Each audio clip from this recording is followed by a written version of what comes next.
Find a thing you like. Try to find a thing that you really enjoy. Try to find a thing that you're passionate about. For me, early on, it was drawing. It was illustrations. It was comic books. I wanted to be a comic book illustrator. And then it went from comic book drawing and illustrations to martial arts.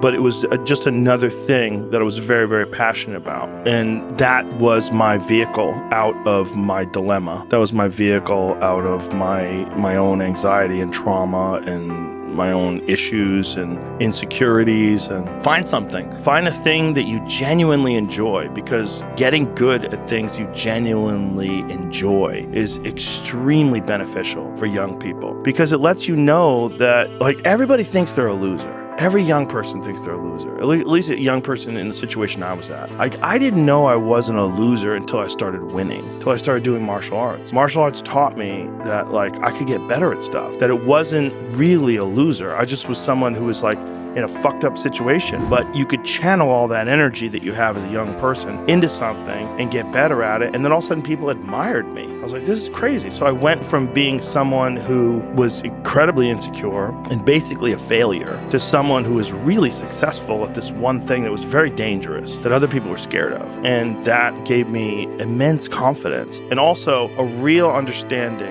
of the direct correlation between hard work and success. And also an understanding that you can't listen to people. Because even my parents didn't want me to do martial arts. They didn't want me to fight. They didn't want me to do stand-up. It's like, you have to understand who you are, and then in the face of other people's either criticism or lack of faith in your ability to succeed, you push through, and there's great benefit in that. And then you realize that you can kind of apply that to other things in life. You can apply that to critics. You can apply that to social media commentators. You can apply that to a lot of things if you're enjoying it. But if you're not enjoying it, rethink your life. If you're alive, you can get better. No matter what, if you're alive, you can shift things. I mean, if you're 90 years old and you have a month to live, you can apologize for the things you think you did wrong and maybe reconcile and shape relationships that you have with the people that are around you better so that they feel differently about you after you're gone. There's a lot. If you're alive, you can get better at stuff. And I don't think people are happy if they don't have puzzles and complex tasks and things that are interesting to them, whether it's an art project or whether it's learning something completely new like stand-up comedy. Doing things that are difficult it's as much of a nourishment of the mind as